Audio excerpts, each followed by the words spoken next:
Hello, hello. Time to wrap up tonight with some Clock Tower 3 by DemonicRobots. It is your time to shine. All right. Hi there, everyone. My name is DemonicRobots, and welcome to Clock Tower 3. This is a PS2 survival horror game from the golden era of Capcom, back when they were doing Onimusha, Resident Evil 4, Haunting Ground. This is kind of the black sheep of the family. It's a very wacky horror game. Kind of falls under that it's so bad it's good category. Fun fact, the same person who directed the Japanese film Battle Royale directed the cutscenes, which we're going to be skipping entirely. But I would highly recommend, if you enjoy really campy horror, to check out this game, or at least watch the cutscenes online. But without further ado, we're going to start here. Time is going to start when we select our new game file, and we're going to get going right into it. So Clock Tower 3 is going to follow the story of a young girl named Alyssa, who is returning home from boarding school after receiving a distressing letter from her mother telling her not to return back home. So what does Alyssa do? She immediately goes back home. The story about this game is going to follow her during her 15th birthday. She's 14 right now, but she's going to be 15 at midnight. And that is going to be a key factor in this game. But again, we're not going to be really focusing on the story. We're going to be focusing on the actual game itself. So the first thing that I want to mention is there is not a traditional health bar in this game. There is, in fact, something called a panic meter. A panic meter is essentially a backwards health bar. So as you can see, it's not filled up at all. However, when it does fill, Alyssa goes into a state of panic where we lose temporary control of her. Or I'm sorry, we temporarily lose control of her. She'll sometimes stop while she's moving. She's harder to control into one line, all that good stuff. If she gets hit during this stage, she actually dies, which is a bad thing. We're not going to get panicked, hopefully, whatsoever this run, so it's not really something that we need to worry about, but we do need to worry about managing it. Because even if you do not get hit by an enemy, if they attack in your general direction near you, it'll fill up the panic meter by a little bit. So you'll see it go up quite often, even though I'm not being hit. Another mechanic is going to be the holy water that I picked up right there. It's a magical water bottle. When Alyssa splashes enemies, it'll stun them temporarily, and when she uses it on certain objects like this door, it'll break the magical sigil and let her continue on. Again, this game is very weird, and playing the other Clock Tower games before this will not help explain a single thing in this game.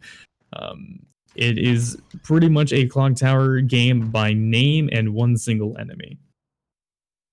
But we're going to look at this lovely, lovely family photo of Alyssa with her mother and grandfather, who her grandfather has been missing for 3 years. That's important to note. And then something's going to happen. And that thing that's going to happen is eventually going to cause us to end up in alternate 1940s World War II era England. That's right. Alyssa just traveled and teleported to a completely different place in a completely different time with ghosts as well. Again, I don't really have a way to explain the story properly, and even so, the stuff is never really explained. I think what they were trying to do is some kind of surrealism where, like, is this a dream? Is it not a dream? But they completely failed on that end. That's going to be a ghost. That is a kind of an enemy, someone, where we will have to return an item to their corpse that had significant value to them in order to allow them to move on. Most of these are optional. They'll give you items during your journey. However, there are a few that are mandatory, such as this one. It's also good because this one gives us an item called a sigil stone. There's 3 main items that we're going to be using throughout this game. Typically during a regular speed run, we actually wouldn't pick this up. We would just continue on. This will stop us from dying if we are in a panic or if we fall into a trap. So it's pretty good because it makes it so it basically absorbs the blow rather than you just dying immediately. I grabbed it for one specific part way later in the run that we don't really have to worry about for now, but it's just kind of a safety thing. Some other items are going to include the lavender water, which will alleviate her panic and lower the bar, as well as if we get swinged while it's being alleviated, then it will kind of nullify the actual swings. And then there's also going to be invisible rings, which will allow Alyssa to turn temporarily invisible, which makes it harder for enemies to follow her. That's another one of the ghosts. It is optional to save them. We don't do it during the speed run because using items in this game is really slow. We try to minimize it. We only use 2 of them, and sometimes even 1 only during the entire run, and we use them for like a very specific section of the game. So we don't really need them too much, which means that it's just not worth going for ghosts whatsoever, because none of the items they drop are even that useful. Even on the 100% run where we do get the ghosts, we don't really use the items just because they're just not really worth it. But here we go. We're in Norton's Taylor. This is going to be a key part during this early area that we're going to be going to, because it's going to have a little girl named May who is playing the piano and has a missing father. And Alyssa is going to play, I guess, paranormal investigator, where she has to help her move on. And this game's story doesn't make any sense. I can't really explain it again in a way that's going to be palatable to a lot of you, but just essentially know that Alyssa is there's like a good analogy that you come up with what she's doing, but she's basically just helping spirits move on while also cleansing the world of evil ones. So I'm sure there's a character that some of you are just like clicking with immediately and going, oh, it's exactly like that. But I can't think of anything right now. What I can think of is our first enemy encounter. We're going to be encountering Sledgehammer. I am willing to bet that every single one of you could guess perfectly what kind of weapon he is going to be using. Keep in mind, this is going to be a very common theme where character names will match what weapons they are using. So keep that in mind for the future, because Sledgehammer is not the only one. But here we go. This game doesn't actually have any combat. It kind of plays similar to, I guess, obviously the other Clock Tower games and Haunting Ground. But for a more modern comparison, I would say it's kind of like Amnesia, where we can't really fight back whatsoever. What we can do sometimes is use our holy waters to stun them. However, we don't have any right now, and our holy water route is very tight, so we can't really use any extra if we need to. So pathing is going to be very important. That first line that you saw me take right there is a perfect example of it. But we're going to be using an evade point here. We only use a couple of these during the run. Essentially, what it'll do is it'll play a really funny cutscene of Alyssa somehow overpowering a giant, 6'5", 400-pound linebacker built dude by just football tackling him. So we can get by him no problem. There's also hide points, which are like, hiding in a shower or toilet stall. Nothing too special going on there, and we don't really use them whatsoever during the run. So they're basically a mechanic that we don't need to worry about.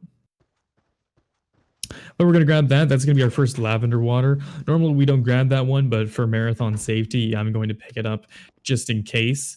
For the most part, Sledgehammer is relatively consistent. There's one area where he can only swing a certain amount of times at us. If he swings extra, then I'll have to use the lavender water, because otherwise we'll get panicked in a later section. But for the most part, he likes to play ball with Alyssa, so to speak. There we go. We're going to refill our water, and now we're going to head over to the concert hall, and we're going to be doing a lot of shenanigans to find a single pair of pliers. I don't know why she just didn't, search for a toolbox or something like that, but, we're going to be putting a lot of effort into finding this one specific item, and it's kind of a very common theme in this game. Another quick little thing is that for some of the quote-unquote puzzles, you can't actually solve them even if you know the combination beforehand, unless you find the note that tells you what the combination is. So we're going to be returning back to this lobby area after we come over to this section. I already know the code towards one of the boxes that we need to open. However, the game will not allow me to open it until we pick up a note. So that's why we're heading over this way. All right. So he gave us bad RNG there. Normally we want him to do a horizontal swing or no swing at all, and then we won't get any panic. So if he swings at us on the way to a next room, then what we'll have to do is use the lavender water that I picked up earlier, because otherwise we'll get panicked. And if we get panicked, then some really bad things can happen that I don't feel like dealing with. You don't feel like dealing with. No one likes really dealing with. But there we go. We're going to pick up the note that tells us the actual code towards the area. Also, I don't know why he doesn't follow us back there, but I'm not going to complain. Let's see where he is. It's completely random. I'm going to go all the way around. Usually I would either just risk going past it because sometimes he won't swing, or I would just reset. But again, this is a marathon setting, so I have to be a little bit safer than that. All right, here we go. 1, 0, 3. Always the same, never random, which thank goodness. Right. He's giving us a weird pattern. I swear to God, I've gotten some very weird patterns. Normally he is not this close to us. Okay, he turns back around. That's good. Sometimes AI pathing can be a little bit weird, but we're okay. We don't need to use an extra or an early hole or lavender water, so I'll take it. But yeah, he's been giving me some very weird patterns during marathons, which is very annoying. Like, he so rarely actually even shows up on screen in that position, and then the last couple, he's been like doing it multiple times. Also, jump scare. So that's why we didn't want to have any panic, because we get a lot there. As you can see, the bar is pretty filled up, despite him not hitting us whatsoever.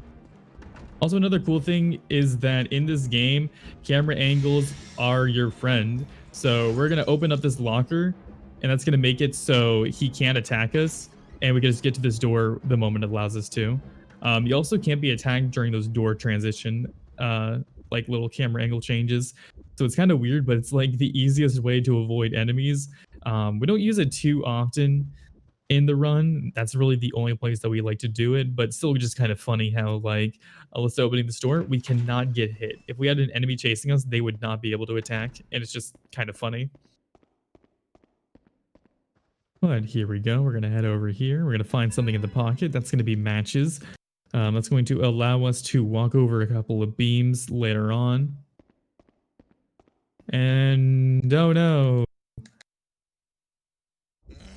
Sledgehammer. So what we're going to do is we're going to wait a little bit because he'll move forward. And if he doesn't move forward, you can't actually crawl through this pile of rubble, which is a really bad thing. Oh, he's going to give us the weird roar. If you stay in there for like an extra second longer or an extra half second, it actually gives you panic, and then you...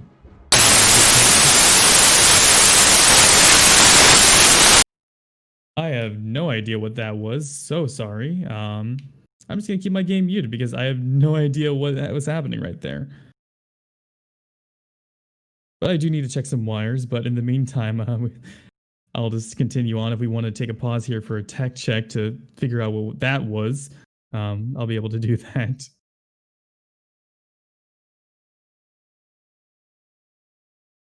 But we're going to continue on anyway for now. I don't really need to worry about sound too much.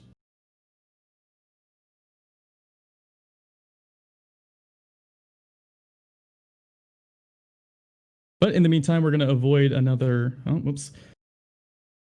jump scare right there. As you can see, the panic meter is very important. It is like completely filled up to the very end here. Also, let's see what kind of RNG pattern we get. If he stops for even just a frame, okay, he didn't stop. If he stops for like even a single frame, you don't have to throw water there. You can get to this door in time. But unfortunately, we weren't able to do that. But we're going to continue on through here, and we're going to get through this area. So this is probably my least favorite thing in this entire game. This beam has something where you can stumble. It's completely random, and if you're not like walking perfectly on the beam, the game designs it to kill you. I don't have to worry about that, but the annoying thing is that it's completely RNG. My time is so tight that if I get too many stumbles here, I just reset, because there's just no point in continuing, because I would have to start like, I would have to end this section pretty much like 15 seconds behind. So 4 is average RNG, 3 is good RNG, 2 is godly RNG, and one time has happened, like one stumble has happened once before, and I've never even seen it personally, so I don't know. And you can get up to 7, so it's a very, very random number. But we're going to continue on here.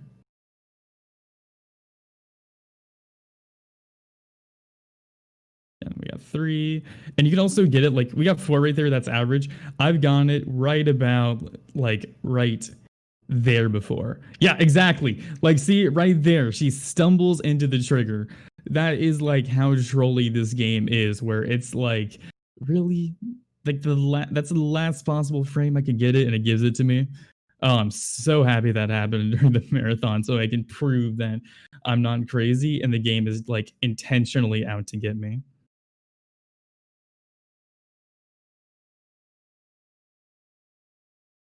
We're going to continue to head on over here. So now that we have gone past Sledgehammer, we're going to be running all the way back to Norton's Taylor.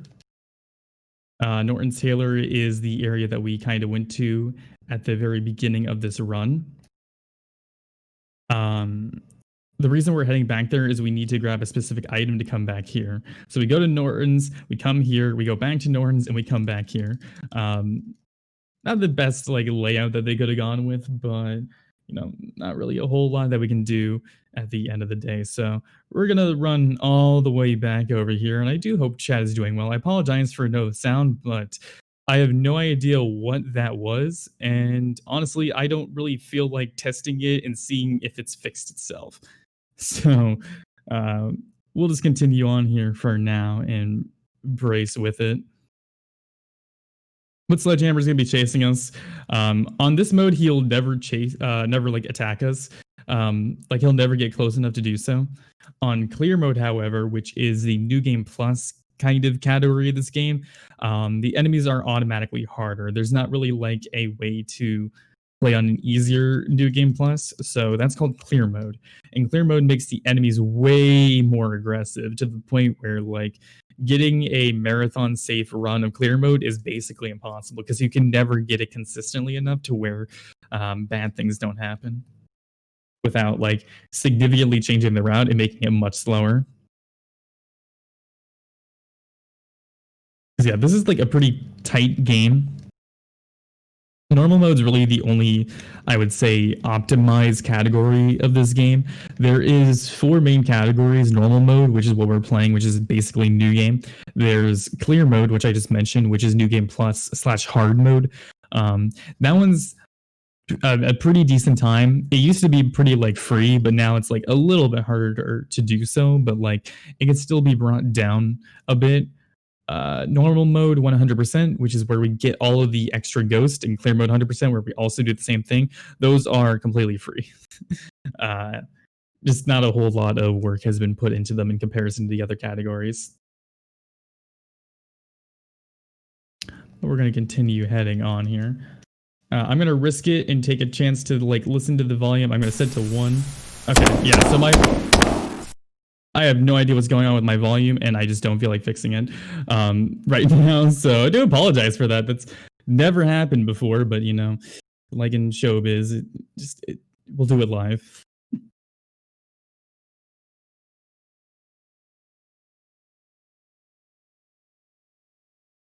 So we're coming up to the first boss fight. We haven't talked about boss fights before, but this game does have boss fights. Boss fights are very, very interesting because Alyssa here is going to have her water bottle turn into a magical bow and arrow of light. That is right. If you guys have seen Sailor Moon, you are going to be very happy with what these boss encounters are like. We have, let me count, 1, 2, 3, 4, 5, 6, 7 boss fights that we have to do during the game, and this is going to be the first one. So Sledgehammer, kind of a fun little thing is that his victims and sentence is like his health bar. So as you can see there, it fills up. So what we're going to do is going to do a little bit of a manipulation. We want him to come over here. He's going to swing down 1, 2, 3, 4, 5. So we're going to do that. That's going to bind him. 5 charges on the first and last boss will bind them. And if they're bound 6 times, then we get some very cool attacks that we can use. So 3 right there. 4 right there. 5, and then we gotta get him with 1 more. And oh boy, look at this. Usually this has some like very cool sound effects and other stuff that we could be doing with it, but again, unfortunately, my capture card decided to become possessed. I mean, this is like a spooky kind of showcase, so it would make sense for that to be the time when it happens. But obviously, that is completely unwatchable for you guys. And yeah. Let's not do that. But there we go. We have defeated Sledgehammer, and he turns into a piece of jewelry, as what happens when you defeat um, super crazy bad guys, serial killers. Just again, very very normal things for a 14-year-old girl to deal with.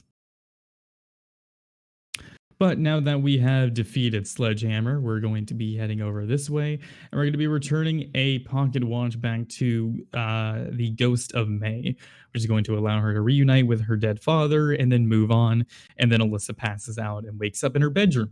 Again, I have no idea why or no explanation for the story, but that's what's going to be happening. And now we are in our house once again, and we were given a key to our grandfather's office. The key was given to us by Dennis, who is a discount Ron Weasley. We will see him. He mostly shows up in the cutscenes. We will see him for about 20 seconds in gameplay, because again, we're skipping most of the cutscenes. He's a pretty kind of important character, but not really. But he's kind of just like he's literally the damsel in distress for this game, which is kind of funny. There we go. This is kind of a very chill section. It's the longest section in the game where we actually aren't fighting or being chased by any enemies. So because of that, we can kind of just chillax here. Normally, this is just like me trying not to mess up the movement, because any like tiny little like mistake will cost me time. So I usually am just kind of quiet here and chilling. But again, there's no really audio, so I can't do that without it being just completely awkward and making people think that their speakers are broken. So let's not do that. But yeah, so we're going to continue on here. There's a couple of things that you could do here and that we do in the 100% category. Like there is actually a ghost that we could talk with, but again, the normal mode doesn't really make it worth it. This game's menuing is very, very slow. I try to avoid pausing accidentally or doing anything like that, because it actually can lose you a lot of time. You can see it a couple of times whenever I'm selecting items that I have to select. It takes like 10 seconds to get through the menu when it should take like 3. That's just because, it's a PS2, and PS2s never really did menus very well. If you've ever played Resident Evil 4 on like the PC or a modern console, the menuing to get into your briefcase is just like immediately, like instantly. You don't even register it pretty much, like the transition. Oops. In this game, in RE4, like on the PS2, you notice it. It takes like a straight up minute to get through. So it's kind of like that with this game, but we're going to continue on. And what we just did right there is we threw holy water onto a magical portal to activate it. And now we're teleporting / time traveling to the 1960s. Again, I have absolutely no explanation as to why that is happening, but we're just going to continue on with it and pretend like it's no big deal. It's kind of like that joke comic where it's like the dog sitting on like in his dining room and everything's on fire, but he's just going like, this is fine. Like that's pretty much what's going on here with Alyssa, who has absolutely no reaction to the ghosts or the magic or the light arrows or the time traveling. She is just, looking for her mom in the most convoluted way possible. But here we go. We're going to find in this cutscene the next people that Alyssa is supposed to help. We're going to be skipping these cutscenes because A, we have no audio, and B, that's slow, and we don't really like being slow. I'm going to be careful here because normally I have audio cues to skip the cutscenes like immediately because the music will play before the actual video. However, that's not happening here. I can't really figure it out. So I'm going to try and avoid doing that. If you match too quickly, you end up getting into the menu. And for my runs, if I pause during my run at a place where I'm not supposed to pause, I'll usually just reset because it's like 10 seconds and that's a whole lot for this game. Normal mode is pretty optimized, not to toot my own horn, but yeah. Also, we got good RNG there. That is so rare. This has been a very weird day so far. So, fun fact, that prompt right there on the vase is the only prompt in the entire game where it's random if your cursor is going to be on the yes or the no. Most of the time, I've found that it's on the no. However, there's on the yes. So you save 0.2 seconds with not having to actually move the cursor. I have no idea why it is legitimately the only cursor in the entire game that doesn't have a set position. I can't explain it. But again, that's just one of the quirks with this very quirky game. But yeah, I would highly honestly recommend this game. Uh, if you're a Clock Tower fan like me, don't go into it like thinking it'll be good, because it's not going to be. It'll be bad. But it's very silly and very fun. And the mechanics of the game, the actual gameplay loop of it is actually pretty decent. But here we go. Now we need to head all the way back. We need to time travel for a very specific reason. But first, we're going to get cutscene where Alyssa refills her water and sees her mom. You've been noticing that at these fountains, I can refill my water. Sometimes the game will automatically refill it for us, so we don't need to visit those. It either happens A, during this cutscene, this one cutscene, or B, it happens when we get an extra charge in it. So we start out with 3 and we end with 5, and when it goes up to 4 and 5, then it refills it. Also, we're going to grab an item right there as well. If you're curious, Alyssa has a magical ability that we don't really notice. It's called Extendo Arms. She can grab objects from very far away. That was a pretty egregious one. However, that is not going to be the most egregious one. So keep that in mind for the upcoming future. So we're going to continue on right here.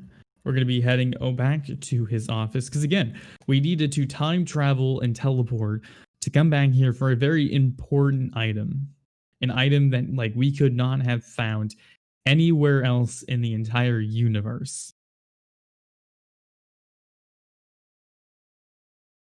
So we're going to be heading right over here. This upcoming cutscene kind of hints that our grandfather, by the way, is not a good guy. It very much heavily implies that he is a villain. But Alyssa at the time, she's like, "Oh, it's my grandfather. He wouldn't do anything bad." And Chad, I want you guys to guess if he's going to do something bad. But here we go. We can now unlock his desk, and that's going to give us a mask, which we're going to put on here with all the other masks, and that's going to open up a secret door. I don't know why she couldn't just pull down on the hook to unlock it, because I feel like that's the the mechanism holding it. But here we go. And what are we getting? What is the most important thing that we needed to get to travel and time teleport with? That is the only reason that we come back here, is purely for the film. And why do we need the film? Well, you know how I said how ghosts need an item of great significance and importance to them to move on? That is one of the items. That is an item for a photographer ghost. Not a picture of his loved one or a wedding ring or an item of great personal value, just any good old film that he could use. It doesn't even have to be film that his camera could use. It can just be film from a modern time 40 years in the future. Just that's all he needs. He's just a big fan of film. But now that we have that, we can time travel and teleport back to the past at the abandoned house. Gotta go all the way back over here. And, it's very important because we need to, reunite this person with the film that they've never seen before in order to make sure that they actually are able to move on. And they're going to give us a hint, or they're going to give Alyssa a hint. So I mentioned earlier that unless Alyssa in the game tells you the actual answer to puzzles, we can't actually use the puzzles. Even though we know the answers ourselves already as the speedrunners, we're not actually able to access the content. Alyssa will just not look at it. So this is going to be one of those examples, and this is the most egregious one, and one that I complained about in my casual playthrough. What we're going to do here is we're going to use the film. Also, notice how long this takes in the menu. Again, very long. And that's going to give us a photo. The photo is going to give us a hint of a secret switch. A secret switch that is hidden behind a crooked painting. Not like a regular painting, a painting that is crooked. I have no idea why the game doesn't allow Alyssa to fix it early, because Alyssa legitimately will walk up to this painting if you don't pick up that note and go, huh, this painting is crooked. I should probably fix that. And then she just never does. But here, look, oh, now we have the secret switch and now we can move on. So, we are coming up to the next bad guy finally. It's taken a little while, but this is my favorite one casually and my least favorite speedrunning wise. And that is Corroder, who uses corroding acid. He's not a very good guy, and he is very difficult for the speed run. So the first thing that we're going to do here is he's going to attack us immediately. So I'm going to mash my water to get him, and he is going to get set on fire because he doesn't shower very often. So water touching his skin just immediately makes it burn. We're going to grab an invisible ring right there. We'll need that for an area later on, which is going to be very fun to do without sound, I might add. But we'll figure it out. I always find a way to get through this game no matter what. It's pretty generous as well. Even if we do die, there are continues. I haven't died in very many sections and very many runs because I'll usually reset beforehand. But again, it's always like a marathon first thing. I mean, I've never had my capture card get invaded by evil demons who are trying to communicate with us through super loud static noises, but it happens sometimes. But here we go. We're going to use the toolbox key to grab an Allen wrench in here. Now, he's going to be coming in here following behind us. However, Alyssa, she kind of picked up a trick from the ghosts, and she's just going to, phase right through him, and then we're good to go. This next room, though, he's very annoying. He's going to give us probably a bad line, but it's random if he's going to hit us here, and if he does, it can cause some major problems. So hopefully there's no issues in that regard. Oh, and I've completely messed up the line. So let's see how this goes. He's going to jump onto us and butt stomp us. I'm going to hit him with this. He's going to do a little clap and have a good time, and we're just going to run by him. We should be okay for the rest of the room. You can squeeze by him with like perfect movement and good RNG, and then you don't have to use the water at all. But for this area, I typically like to, step back and kind of let him attack us just so I get like a guaranteed hit on him. Just to make sure, because sometimes he can stun lock you if you take the other way. Like if you try and do the optimal line where he'll like butt stomp on you and then he'll attack you immediately and then he'll attack you again because the game glitches out, which is really bad because he'll basically panic you immediately. And overall, it's just like, it's a very messy area. He's honestly like my least favorite to go against in the speed run. And the same thing for the boss fight with him. He has the hardest boss fight in the entire game, and it's completely random, and there's not a whole lot that I'm actually going to be able to do regarding it.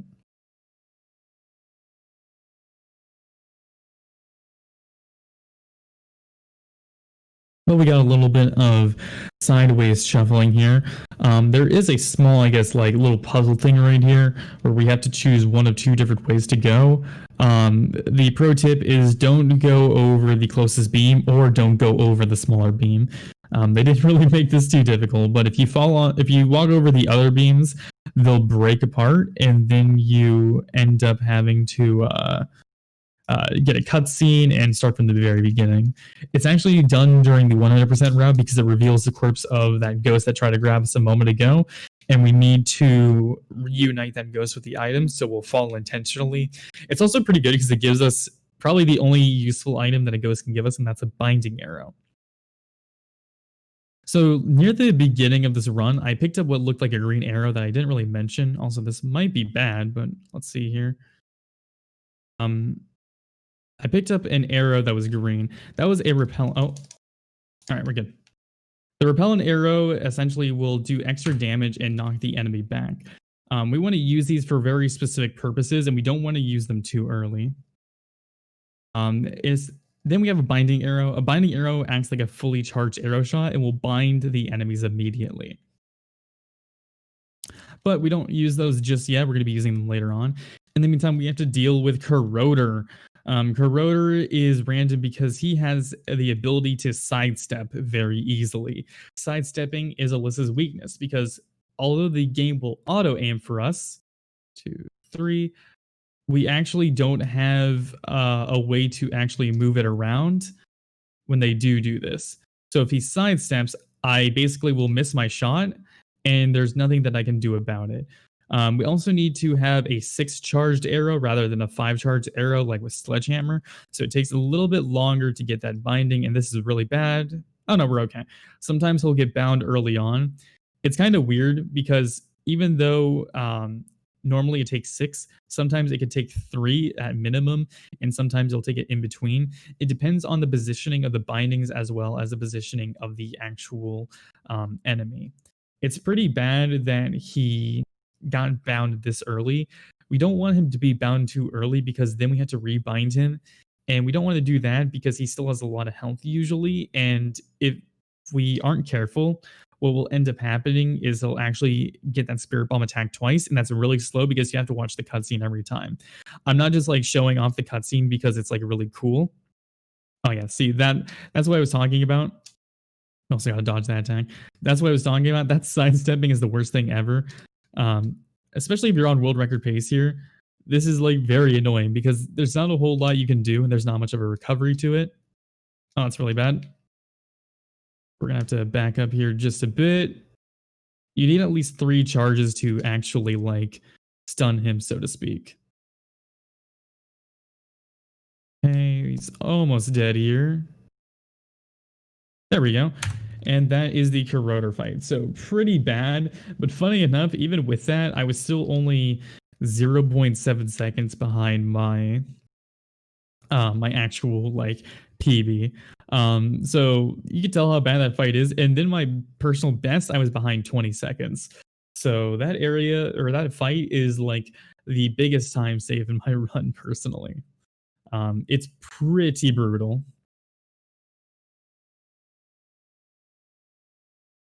But now that we have defeated him, he has turned into a piece of jewelry like Sledgehammer. And now we're going to continue on. So we're going to be returning back a shawl to a grandmother, and it's going to allow her to gain back her vision that she lost from being killed by Corroder a couple of years back. And then she's going to be able to reunite with her son. And then they live happily ever after in Ghostland. And then Alyssa passes out and wakes up back in her house. But this one's a little bit different because that man right there that we skipped the cutscene for, he destroys her house and turns it into a giant clock tower. If you want to watch any scene in this game, I would highly recommend watching that scene right there. I don't really know if there's a way to search for it, but kind of just look at playthroughs and try and find one that happens after the Corroder boss fight. It's great. Alyssa takes a magical Disneyland ride on a clock, and it's hilarious. That's a very common theme for this game, is that it tries to have a very serious tone at times and completely falls flat and kind of falls into super like comedic tones. But yeah. But here we go. We're going to beat the next enemy already. This one is a lot quicker than between Sledgehammer and Corroder. His name is Chopper. Chopper is also a very, very annoying enemy. And it's going to be even more annoying because I don't have sound. So we're going to have to see how this goes because a lot of my strats for dealing with Chopper are revolving around me knowing where he's going to be. And I can't know where he is unless I can hear him. So let's see how this is going to go because this is going to be just as interesting for me as it is for you fellas. But we're going to head into this area. So what we need to do is we need to repair the power and we need to find an ID card in order to power a magnetic lock and escape this area. So there's a few ways that we're going to be doing it. The first things first, we're going to head into here. I'm going to quickly grab a safety item. Again, normally we wouldn't grab this invisibility band. However, I'm going to be better safe than sorry because bad things already happened. He's going to spawn right here. I'm going to move in a very specific way to get him up against this wall. And then I want him, oh, he's attacking a little bit early. That should be okay. I want him to attack me before I pick up these rubber gloves because we need to do a bit of backtracking in this spot. And if he attacks, then we can avoid that. So as you can see right there, I hope he's not throwing an axe. Oh, we're good. That's another thing he could do. He has a ranged attack where he'll throw an axe at us, which is not very fun. But we were able to avoid it. So this next part is going to be kind of annoying. We need to pick up an item, and the game jump scares you by putting Chomper directly behind you with pretty much no recourse to avoid him. The only thing that we can do is we can spam our holy water button and hope that we stun him in time. Let's find out. All right, we did. Sometimes they'll attack you and knock you down, and then usually it eats an input on your holy water, and it just makes this area an entire mess. Now that we got the crowbar, we are going to head back down to the original floor that we were on, which is the basement floor 3. This is going to allow us to do a really quick wire puzzle, because now that we have the rubber gloves, we're able to do that. Also, Chopper's positioning here is random. Sometimes he'll come out of the elevator, sometimes he'll come through a doorway. Because I don't know where he is and I have no way of listening to the audio cue that tells me, I'm going to basically just stand here and wait for him to arrive, because the camera angles make it so even when I have like an audio cue, I still don't exactly know where he is, because he approaches from an angle that you actually can't see. So I'm just going to let him come to us and, give Alyssa a bit of a break. There we go. Now we can run past him, and now we don't have to deal with it. Sometimes he'll come down through this corridor, sometimes he'll be on the stairwell. It's really hard to guess without like listening for the footsteps, and even then with the footsteps, it is hard to figure out where he is.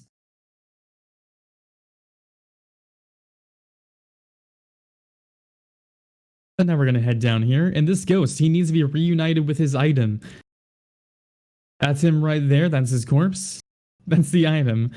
I feel really bad for him, because he's probably been wandering around as a ghost spirit looking for his glasses. His glasses. He can't be seen without his glasses. And the entire time, they were about 5 feet away.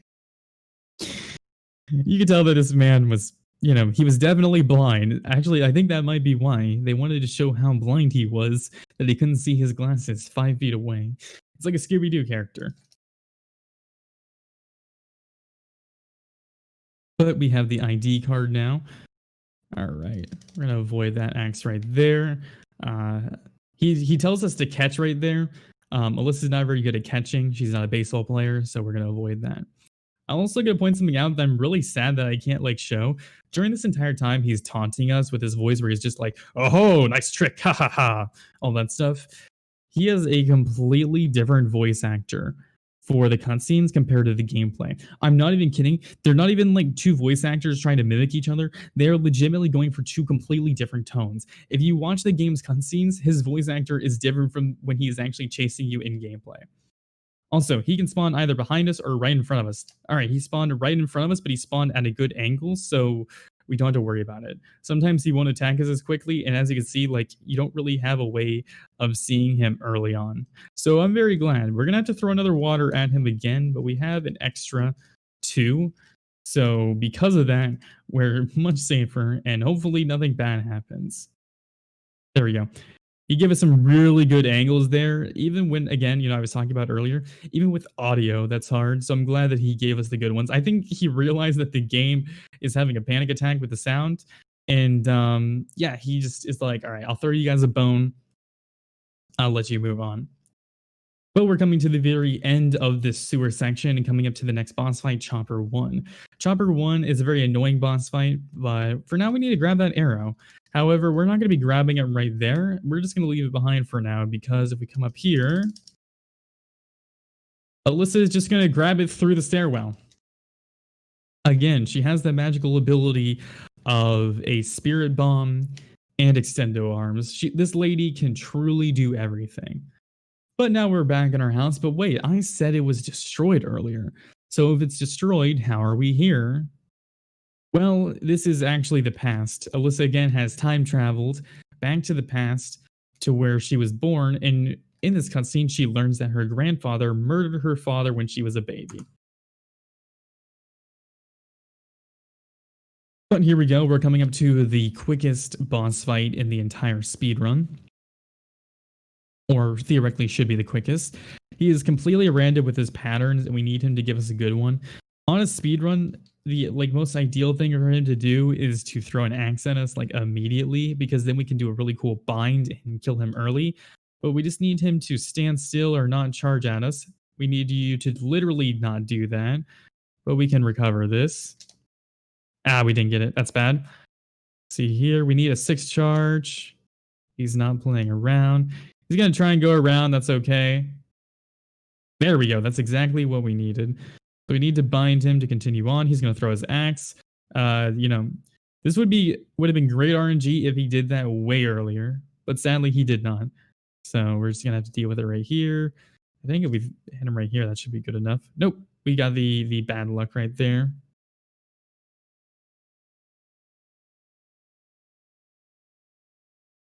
There we go. Again, I cannot change my angle, so it's not really like easy for me to like adjust it to make it good. And yeah, this is like the worst RNG that he could have given us, but it's fine because the fight is over. We don't get a cutscene because we actually don't defeat him here. He breaks out of the binding before Alyssa can spirit bomb him, and now we get teleported to a cemetery that I think is present day. It's really hard to tell, like, you know, like despite the fact that we're time traveling, it's really hard to tell what times we are traveling to. I really don't know how to explain it or why they made the story this convoluted with time travel, but here we are, and there's not much I can do about it. Also, I'm going to grab this lavender water for safety. So I've been grabbing a lot of items. Normally, I wouldn't grab like any of these except for 2 of them. The reason is for an upcoming area called the graveyard. Not this graveyard, the other graveyard. That's right, there's 2 graveyards. We're going to be heading over to the mausoleum first. This is actually a pretty calm area, and it's kind of good that we don't have any audio because this area has the worst soundtrack out of any game I've ever heard. It sounds like a buzzing mosquito. I don't know why they did that, but because it sounds like a buzzing mosquito, it's just absolutely terrible. And I've had people like listening to the stream thinking my audio's messed up, and normally they're wrong. like right now you would be correct, which is why we don't have any game audio. But normally they're like, hey, like what's going on? Is there something wrong with your capture card? I'm like, nope, it's just, you know, just the game soundtrack. So we're gonna avoid that red ghost. I don't get why we're getting attacked here by the ghosts, by the way.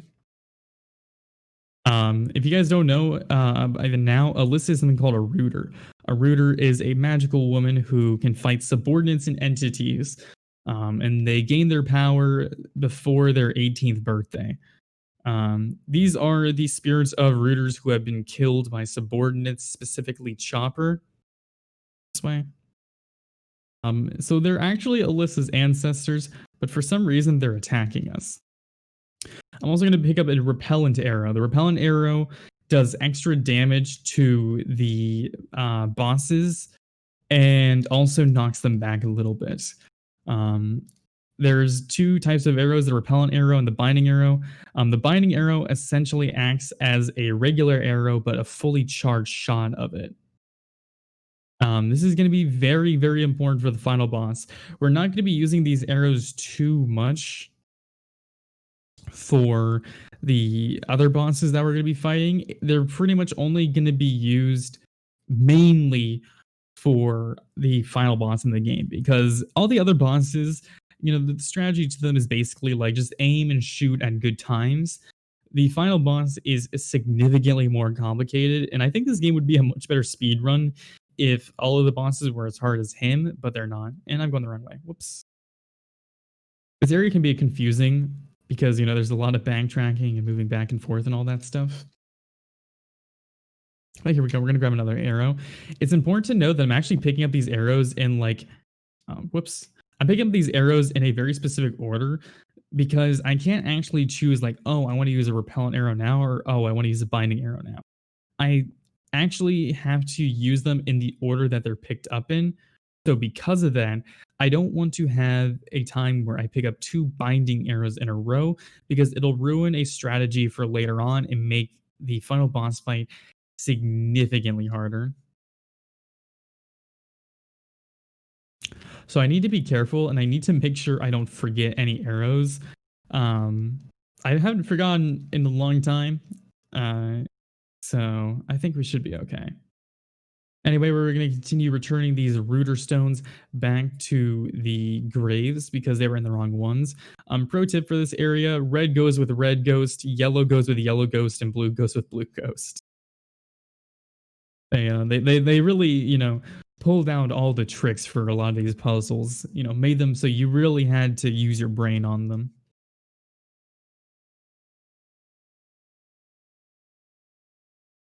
Right, gonna refill the bottle right there. This is kind of the only area in the game where I'm very generous with how I use the water because the ghost patterns are kind of random if they're gonna be blocking you or not. And it's much faster to just use all those waters and do an extra refill than to actually get grabbed by them or to attempt to avoid them entirely. It's kind of like a annoying area because you have the music playing. It's not really that difficult. It's more just frustrating than anything, and losing time here just really sucks. But here we go. We have unlocked the compass of light. We need to grab two compasses, the compass of light and the compass of shadow. The compass of shadow is in the next area, the graveyard, and it's probably the hardest spawn for beginners. The reason for that is that it's pretty much unforgiving and you have to do it perfectly. So, if you guys have been noticing, I've been powering the portals with the little holy water charges. I have 5 right now. I need to power this portal 4 times, twice right now, and then twice to get back. Leaves me with 1 water charge. I also need 1 water charge to actually activate the compass of shadow, meaning I will get through this area with using every single water charge. This means I cannot use a single one for Chopper in this area. Because of that, I have to rely on a lot of items in order to avoid getting panicked and killed by him. Because he does not make this easy, and I have never done this before with no audio. Let's see how this goes. We also learned that Chomper has killed our mother, and Alyssa is not too happy about that, rightfully so. So here we go. What we're going to do here, he is going to swing at us. As he's swinging at us, I'm going to activate the invisibility band. That is going to cancel out his attack and make it so we don't get any panic. And it's also going to set us up to possibly get a really good RNG pattern where he essentially gets stuck in that back area and he doesn't follow us down here. We'll see if we get it. I don't think we did, but we'll find out. Normally, I would be able to tell by his audio here where he is. However, I don't have audio, so don't worry, we're gonna be okay. And again, I cannot use this single water charge. Okay, that's really bad. All right, come on, throw an axe at us. Okay, he's not gonna throw an axe. He's gonna swing at us. I'm also managing my panic here because we don't want to get panicked because then he'll swing at us and try and murder us. And that's a very bad thing. He taunted us. I'm gonna wait until he swings to actually use my next holy water charge. Or my next lavender water item. Okay, I'm going to use it here because he's going to hit me. Normally, I go through this area with an invisible band. Oh, this might be bad. Okay, we're good. Sometimes she'll like auto turn towards Chopper and she'll throw the water at him. And if that happens, your run's basically dead because there's like no quick recovery. So normally I get through this area with 2 items, the invisibility band and the lavender water. Sometimes you can get away with just using the invisibility band. However, it's extremely rare for that to happen. Gonna throw an axe at us. That's going to be fine. And we got through that pretty cleanly. I'm going to give myself a little round of applause for doing that without actually having to use any extra items or getting hit. Like if I got that during a run, that would be like a really good pace one. Normally you get hit there or you at least get stunned in some way, but that's about as good as it can get with using 2 items.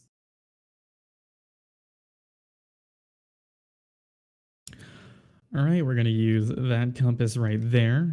We're going to come over here. There is a faster water refill that we can do. However, it's I don't know the line as well as this one. And along with that, you also have a ghost in front of you that can sometimes get in your way and cause problems. But, we're just going to, do the safe route. And there we go. So if you guys have been enjoying the teleportation so far, we now have a giant teleportation portal that teleports us to a cave. Make sure to look out for diamonds. I don't know if we're on the right row. I can't pull up the console. But if you see any of that or lava, just let me know. Also, be on the lookout for creepers. There's going to be a couple in here. We're also going to see that right there. That is one of 2 binding arrows that we're going to be grabbing. There's 2 big strategies for the final boss. One that uses 2 binding arrows and one that uses 3 binding arrows. I'm probably going to go for the 3 binding arrow because I don't have audio. Ooh, I don't have audio. That's going to be hard to do that fight. Okay, that's going to be fun to do. So now that I remembered that, we are definitely going to be going with a 3 arrow strategy. Yeah, we have 2 strategies for the boss. One that uses 3 binding arrows, one that uses 2 binding arrows. The faster route is the 2 binding arrow route. It's slower for the actual boss fight itself, but it's faster because you don't actually have to go as far out of your way to grab the extra arrows. But it is also significantly scarier.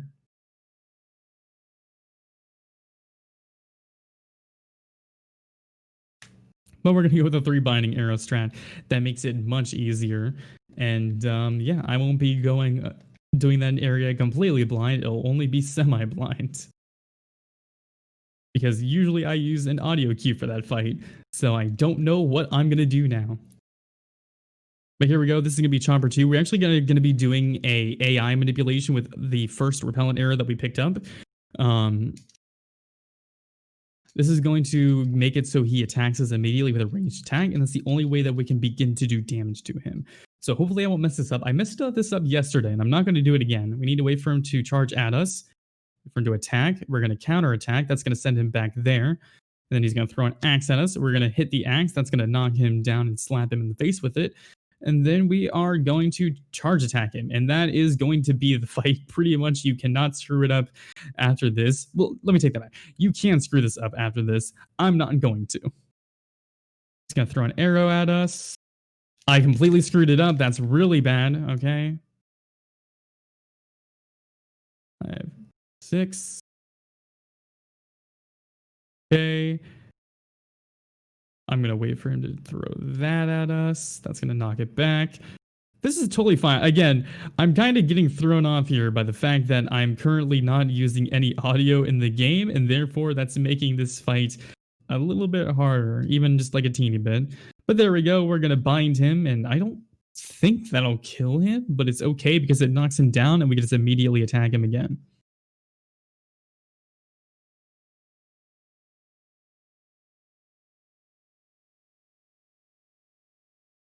And again, usually there's some really cool sound effects. I would offer to do them myself, but I'm definitely not that clever. But there we go. That's going to be the fight. And that is Chomper defeated, and we have avenged our mother. And what do we get as a reward? He turns into a piece of jewelry. There we go. And now we can head to the rooters and return back their items and free their spirits while also teleporting us to a forest after. And we're going to meet a character that we haven't seen yet because we've been skipping the cutscenes, and that is Dennis. Dennis is my favorite character in this game, and he is the dumbest character I've ever seen in a game. Alyssa pretty much is like doing all the work to save him in this game. But here we go. That was Dennis. We're going to see him probably for about, I don't know, maybe like 10 more seconds. And goodbye, Dennis. So what happens is Dennis sees his sister, who is supposed to be in Africa. He's going to go and say hi, and it turns out he's going to be ambushed by the Scissor Twins.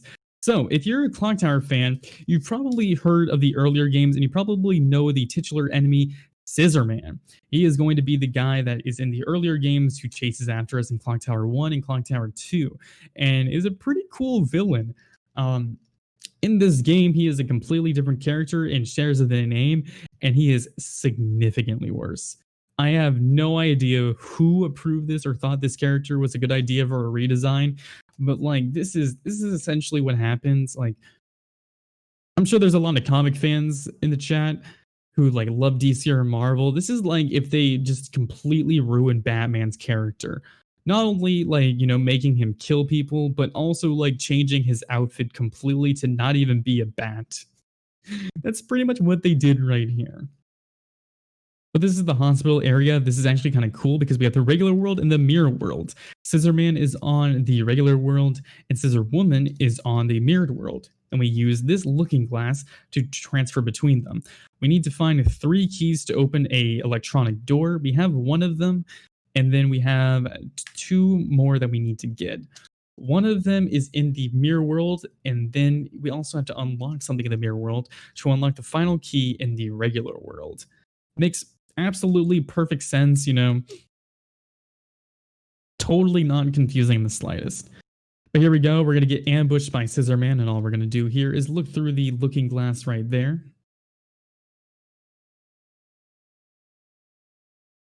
And now we're in the mirror world with Scissor Woman.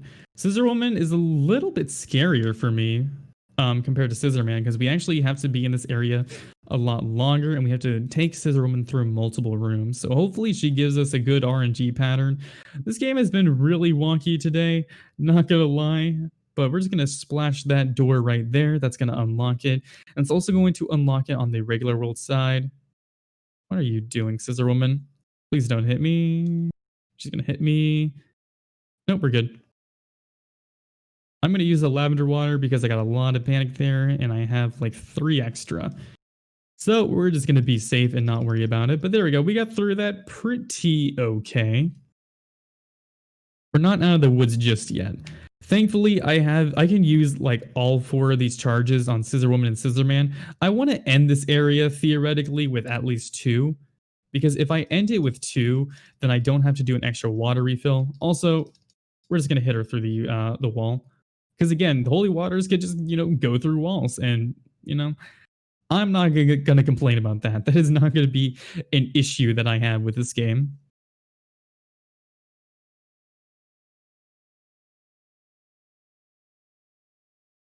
Oh, there we go. We're going to use the mirror again. And now we're going to be heading over to the final area in this section. Also, we're going to squeeze past Scissor Man. Thank you for opening the door. That's actually good luck.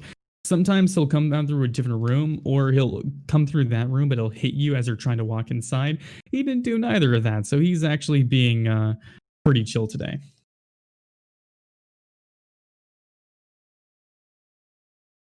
But there we go. That is going to be the final key that we need. So all we need to do is get back out of this room, and we should be good to go. I don't know where he is. He's definitely in the room. I just don't know where.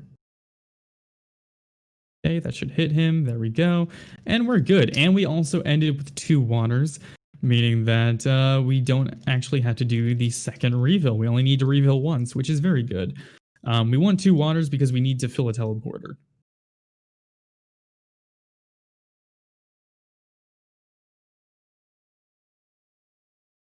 There we go, and now we can finish up that spot.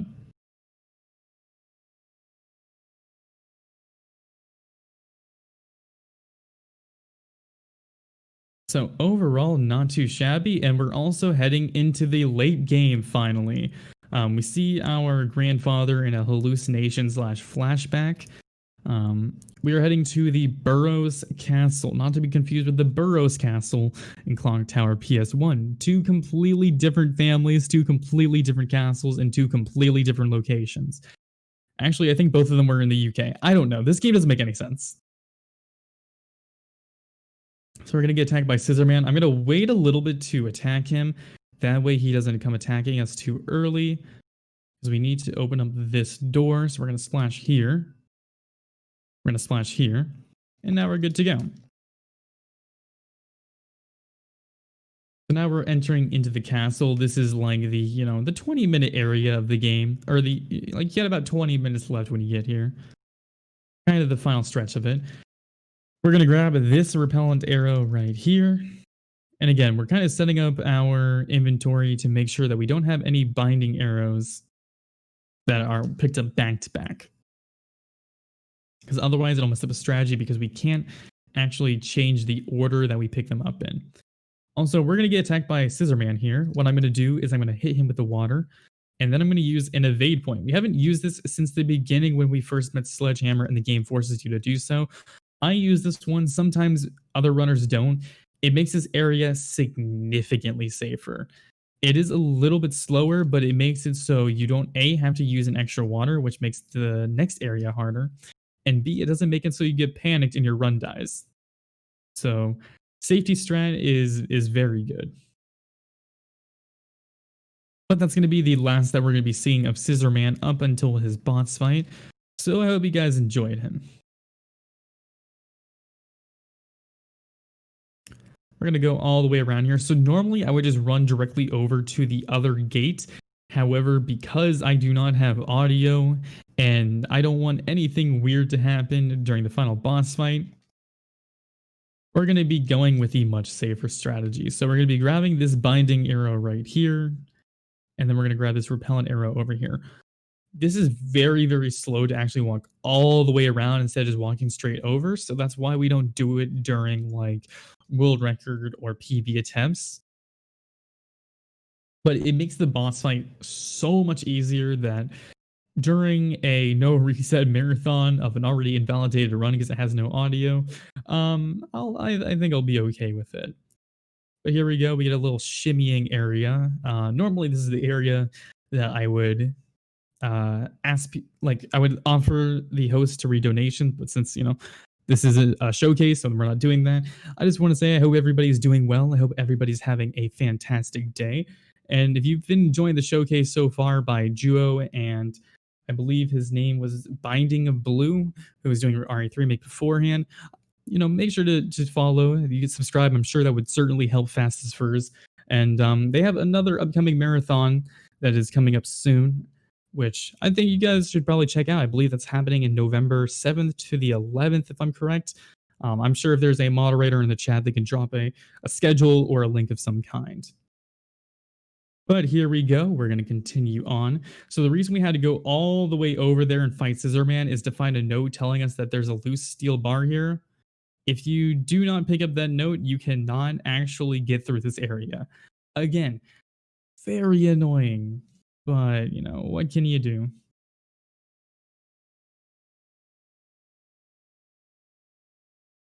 So now we are in the Scissor Woman section. This is the last stalker chase section of the entire game.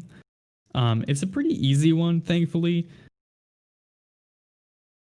So what we're going to do is we're going to use the ash right there. That's going to make it so she attacks us, but she's nowhere near us. However, we can attack her with our holy water. We're going to hit her with that, grab this item, and then we're going to be able to squeeze past. Now, normally during my runs, I would not fill up my water anymore because there's not a real major need to do so. However, again, this game has been acting very weird lately, and I don't feel like risking it.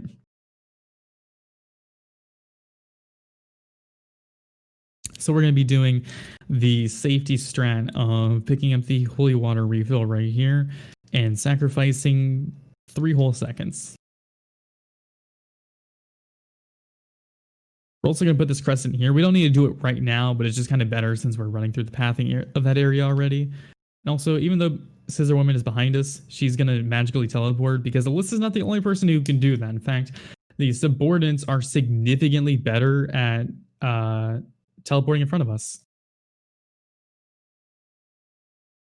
So we can squeeze by her. And then we're just going to shimmy along another ledge. We are coming up towards the end of this, so I'll talk about the Scissor Woman's boss fight. Scissor Woman's boss fight is my least favorite to do because it is the only fight in the entire game where you actually don't have auto aim. You need to manually aim. However, you cannot move left and right when you're locked in at the angle.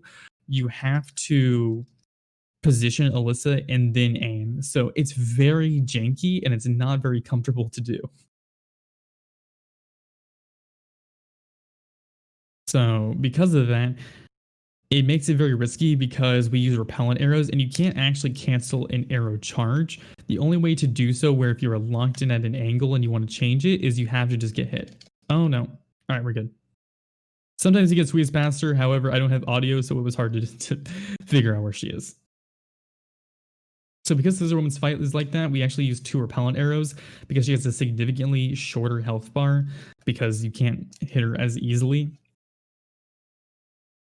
But because the repellent arrows are very important, we don't want to use one of them and miss.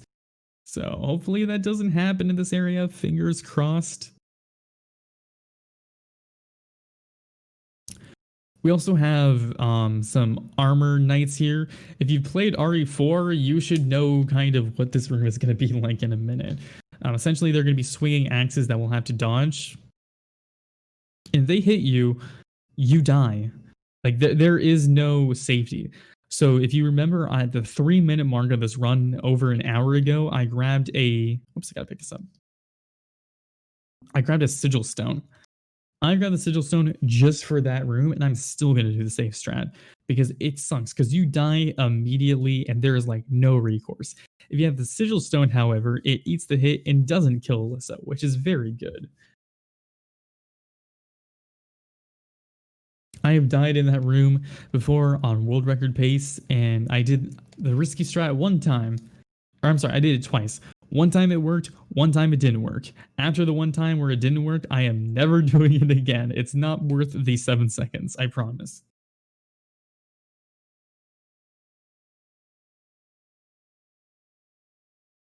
But here we go. We're going to insert the crest, and now we can head towards the torture room.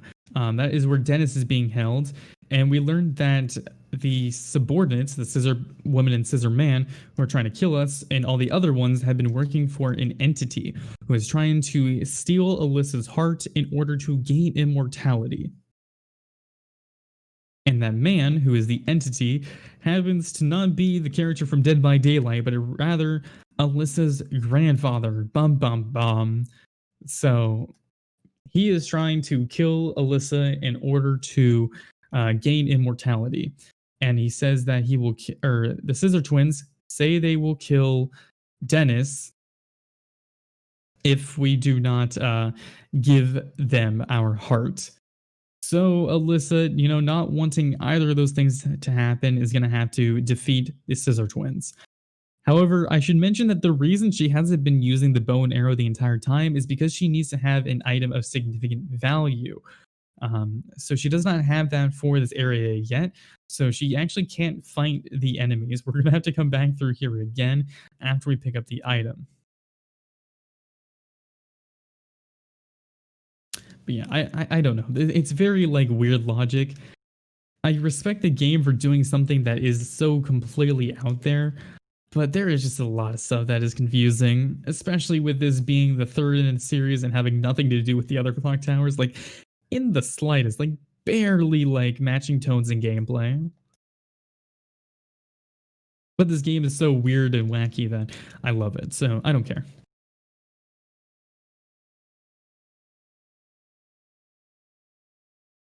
But here we go. We're gonna find some drawings that Alyssa drew for her grandfather, which he's just put up here. Kind of sweet, kind of creepy. It falls into that gray area. But now we have the item that we need in order to confront the Scissor Twins and to defeat them. And hopefully this goes well, because again, I've never done this without any audio. And I'm also going to take the safe strat of not going here immediately. Normally, I would rush forward because the timing works perfectly. However, this game has been very, very bad recently. Okay, we're good. Ooh, that was scary. This game has been very janky recently, and I don't feel like risking it and dealing with it. And once again, I do apologize that we've done this, essentially this entire run without game audio. You've missed a lot of fun stuff. I do apologize for that. But again, it's spooky season. It's the spooky showcase. So of course something spooky had to happen with my capture card. But here we go. Let's begin the fight. So Scissor Woman can teleport. She teleports in the same spots, however, every single time. So hopefully, if I align Alyssa correctly, it shouldn't be an issue.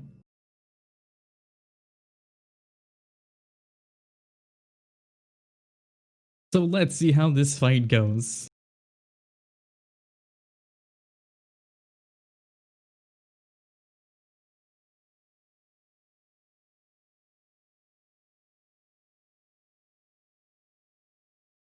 Okay, that's the first one. All right, there we go. We got good RNG, and that is going to be the fight. So now we have defeated Scissor Woman. We will now have to defeat Ralph, the Scissor Man. I actually came up with one. This is like the only like significant routing I've done for this game. Everything else was done by Dr. Wobblebottoms, Carcinogen, and a few others. This is the only thing I've found. So he's going to swing at us, and that's okay. Normally he takes 6 charges. However, if we time this perfectly and he attacks us while we're at our 5th charge, it'll bind him anyway. Oh, that's not good. So if we time it correctly, normally you get him into a nice little loop. However, we got bad RNG, but that's okay. We can recover from this. And it'll kind of just keep on attacking us. Oh my god, he's just giving us the worst luck ever. Oh no, he got bound early. That's bad. Normally we don't want to bind him early.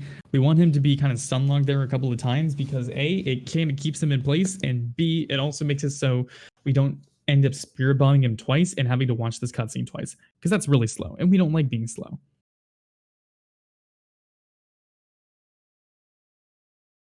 But that's okay. We can deal with this. As you can see, he still has health.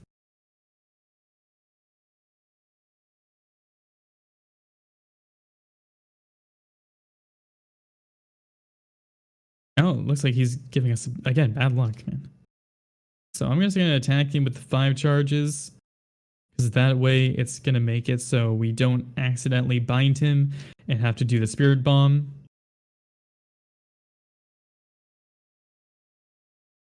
But there we go. That's going to be the fight. Not terrible.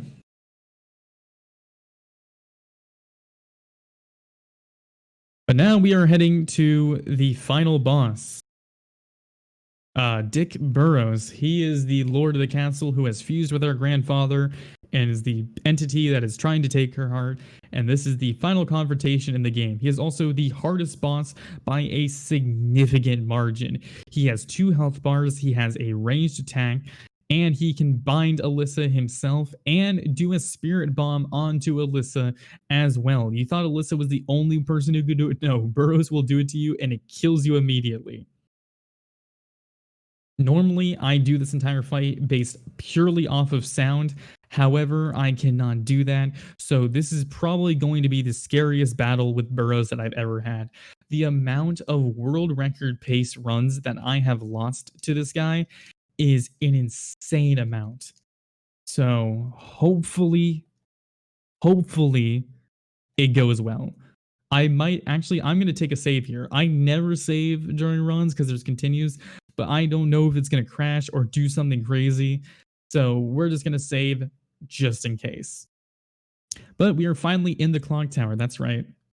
The game is called Clock Tower 3, and 3 minutes towards the end of the run, or I'm sorry, probably closer to 5 minutes towards the end of the run, we're finally at the clock tower. Woohoo. So we're going to be ascending this. We also picked up the final binding arrow, and coming up here, we're going to be picking up the final repellent arrow.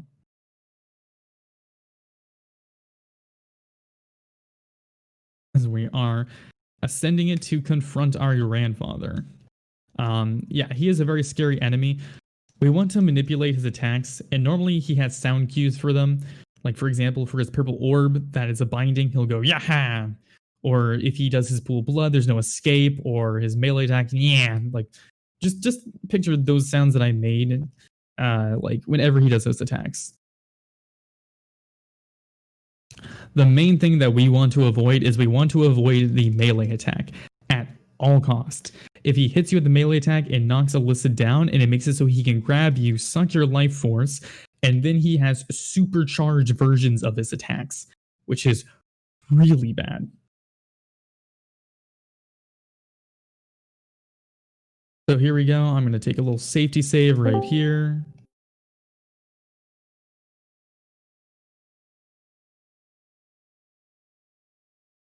It doesn't matter. Right here. Number 7. Lucky number 7, right? That's how we're going to pretend how this works.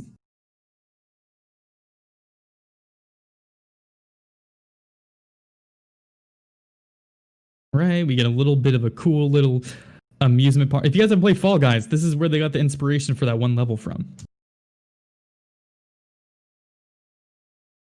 Here we go, the final confrontation. Let's see how this fight goes. I'm going to be very quiet here, so you're just going to have the intensity of me occasionally breathing and screaming when I almost die. So I hope you guys enjoy that.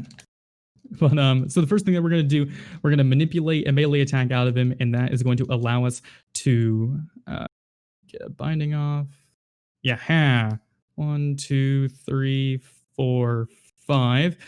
All right, we're gonna move this way so we get another attack. We're gonna hit him with a repellent arrow, hit him with a binding arrow. 1, 2, 3, 4, 5. There we go. That's gonna be the first spirit bomb.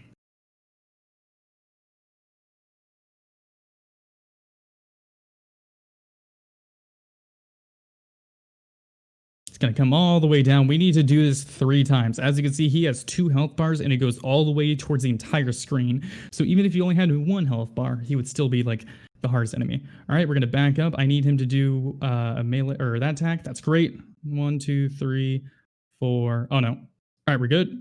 He gave us good RNG. No, he gave us bad RNG. But he got pulled. That's okay. All right. Repellent, binding. So if we bind him like this, we only need 3 shots.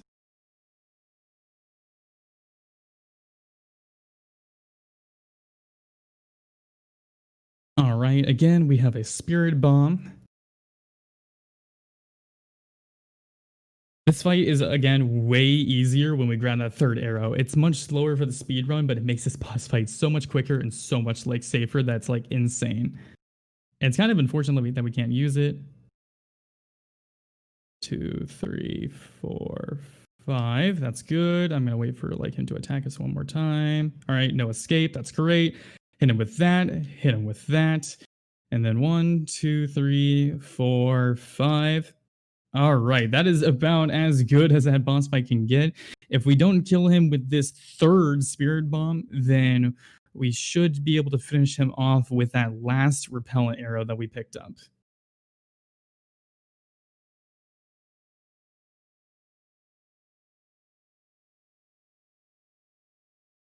Right, and all right, we're gonna hit him with that.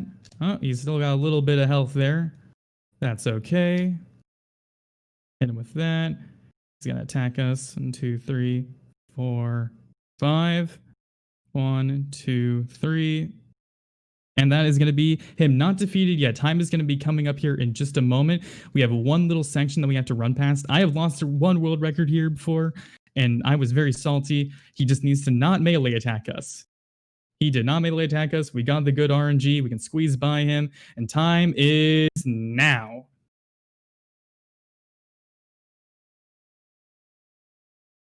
So 121 was what I got. I'm not sure what Shockwave got because he has the official timer. But 121.50. Okay, pretty good. We get this cool little cutscene. Again, this is much cooler with audio. I do apologize for it. I was having tech issues part of the way through the run where my capture card got possessed by a demon, made a bunch of phasmophobia noises. So I muted it just to avoid it. But thank you guys so much for watching this showcase. Shoutouts to Juo and Binding of Blue, who did their runs earlier before me. And I hope you guys enjoyed this and got a little sneak peek at what Fastest First is doing. Appreciate Shockwave being here and setting all this up and having me on. And thank you guys so much for watching. Thank you very much for the run. And this is unfortunately that time of the night where, again, I must bid you farewell, as long as along with the runners as well. So we will be back next week with our next showcase. This would be the moment where I would plug the next showcase, but we're still finalizing details. Hopefully, it'll be a nice one to have before one of our weekly showcases before the marathon goes. So we'll get those details sorted, and we'll let you guys know as soon as possible once that's all ready to go. Reminder as well, we have our fall marathon coming up in 3 weekends. 3 weekends. I can count. It's November 12th through the 15th, if I am correct. Yes, November 12th through the 15th. So please stay tuned for that. We got a great run set for you guys for that weekend. You also can join our Discord if you would like to just interact with the community, just hang out, talk about speedruns and all these other things, or if you just generally would just want a good place to hang out. You do !Discord in the chat to join up with the community. I am going to go ahead and find us a raid target, though, because that is that time of the night.